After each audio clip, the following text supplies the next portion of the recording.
Terima kasih saudara moderator. Assalamualaikum warahmatullahi wabarakatuh. Selamat siang Bapak Ibu, selamat siang teman-teman. Perkenalkan saya Gracia Putri, mahasiswi Fast Track jurusan Biologi. S1-nya saya angkatan 2017 dan mulai program S2-nya tahun 2020. Tahun ini alhamdulillah selesai. Dan kemarin Bapak Wakil Dekan 1 berpesan agar saya menyampaikan testimoni program Fast Track yang saya ikuti dalam acara sosialisasi ini. Pendapat saya tentang program Fast Track, jika ada satu kalimat untuk mewakilkan apa itu program Fast Track, maka satu kalimat itu adalah perolehan maksimum dengan waktu minimum. Tadi Bapak Wakil Dekan sudah panjang lebar menjelaskan kenapa Fast Track program layak untuk diikuti. Kalau pendapat saya, ini adalah kesempatan kita untuk hemat waktu, hemat biaya, tapi berkesempatan mendapatkan kualitas yang sama. Jika dianalogikan dengan gambar ini, rute normalnya jalan berliku, panjang, lama, dan tentu saja butuh banyak biaya, dengan tujuan yang sama.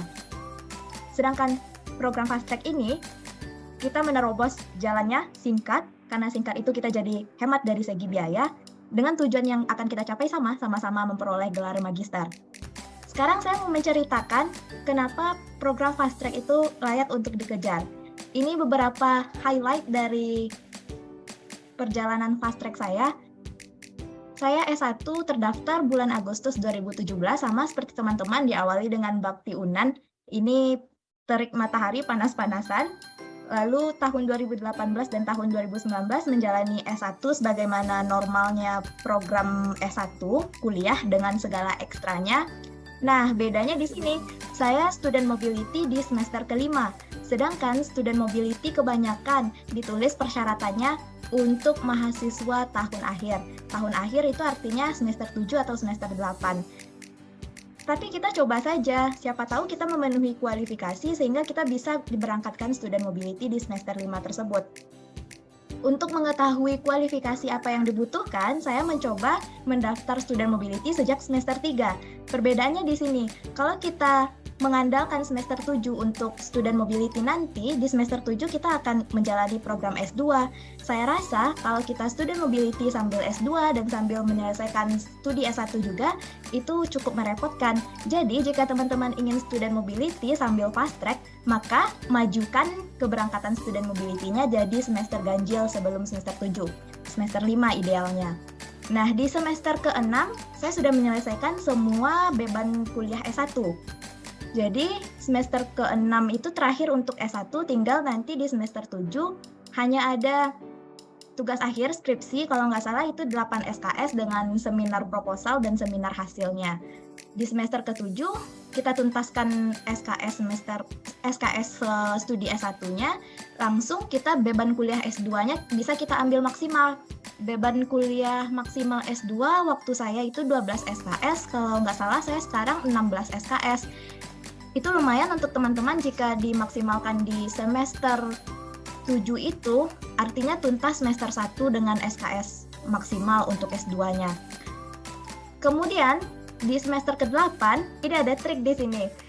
Teman-teman, jika teman-teman mampu untuk menyelesaikan studi S1-nya 7 semester, 3,5 tahun, nanti teman-teman akan bayar uang kuliah fast track-nya dengan harga program studi S2 jika ditamatkan di semester 7.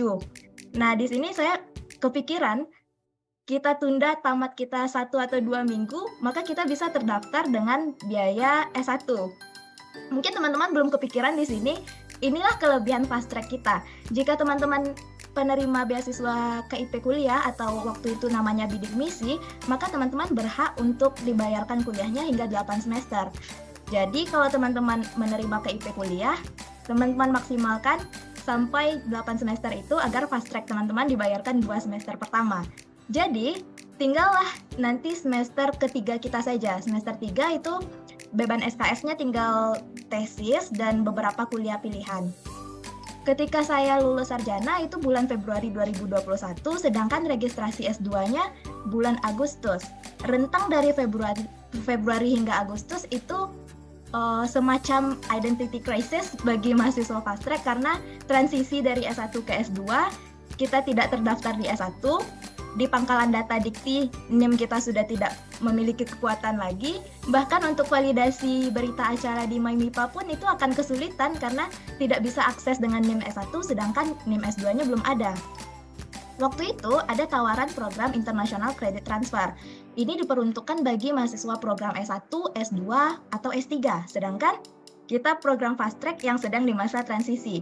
Nah, di sini bisa kita akali dengan melampirkan surat keterangan fast track bahwa kita adalah mahasiswa S2 dengan jalur fast track. Dan ternyata itu bisa dikabulkan di Dikti. Jadi bisa teman-teman coba, nanti jika teman-teman lulusnya di awal-awal semester 8 sedangkan belum terdaftar untuk semester 1 S2-nya, maka teman-teman lampirkan SK Fast Track. SK Fast Track adalah kartu jitu kita agar bisa mendapatkan hak-hak kita di S2. Karena ICT ini adalah bagian dari program MBKM, satu semester ketiga saya S2 atau semester 1 setelah saya lulus, itu saya disibukkan dengan kuliah di tempat di perguruan tinggi mitra. Waktu itu perguruan tinggi mitra saya adalah Universitas Kebangsaan Malaysia. Tujuan kita melanjutkan studi S2 adalah untuk mendapatkan academic recognition. Jadi salah satu pencapaian yang saya peroleh dengan fast track ini adalah academic recognition, di mana kita dikenal dalam dunia akademik. Waktu itu saya diberi kesempatan untuk menjadi presenter lisan dalam sebuah conference internasional, di mana kita disandingkan dengan orang-orang dari negara lainnya, khususnya master students dari negara Asia. Waktu itu ada dari Thailand, dari Taiwan, Filipina, Malaysia, dan beberapa negara tetangga.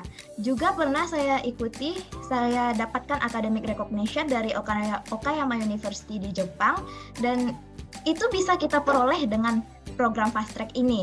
Meskipun kita menjalaninya baru 1 semester ini, tapi kita bisa mendapatkannya karena kita sudah punya bekal ilmu yang telah kita peroleh di 2 semester sebelumnya yang kita jalani sambil S1 itu. Lalu saya menyelesaikan tesis dalam semester ketiga itu, alhamdulillah bisa selesai sebelum registrasi semester genap. Jadi saya menyelesaikannya dalam 9 semester saja. Tadi Bapak Wakil Dekan menjelaskan bahwa program ini didesain untuk 5 tahun masa studi, dan ternyata bisa dituntaskan dengan 4,5 tahun saja.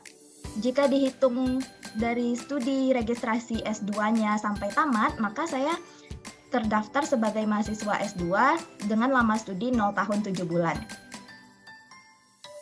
Dari yang saya rasakan, saya mencatat beberapa hal yang perlu diperhatikan ketika kita memutuskan untuk ikut program fast track. Yang pertama itu manajemen SKS.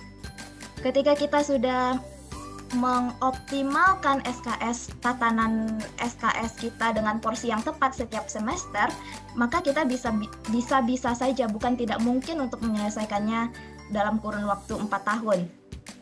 Dan tentu kita juga harus memiliki topik penelitian yang kuat, di mana topik penelitian S1 ini nanti akan kita lanjutkan di S2-nya.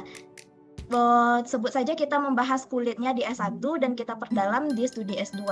Nah, hasil S1 kita ini langsung kita tulis menjadi artikel yang bisa kita publikasi di kancah internasional, di mana salah satu syarat untuk lulus S2 nanti adalah publikasi. Dibutuhkan waktu yang cukup panjang untuk publikasi bisa berhasil publish. Mulai dari review hingga proses penerbitan itu kurang lebih 1 tahun. Jadi dengan modal penelitian S1, karena topiknya sama, itu nanti bisa publikasinya memenuhi syarat untuk S2. Karena itu kita harus memiliki garis waktu yang tepat juga, kapan harus melakukan apa.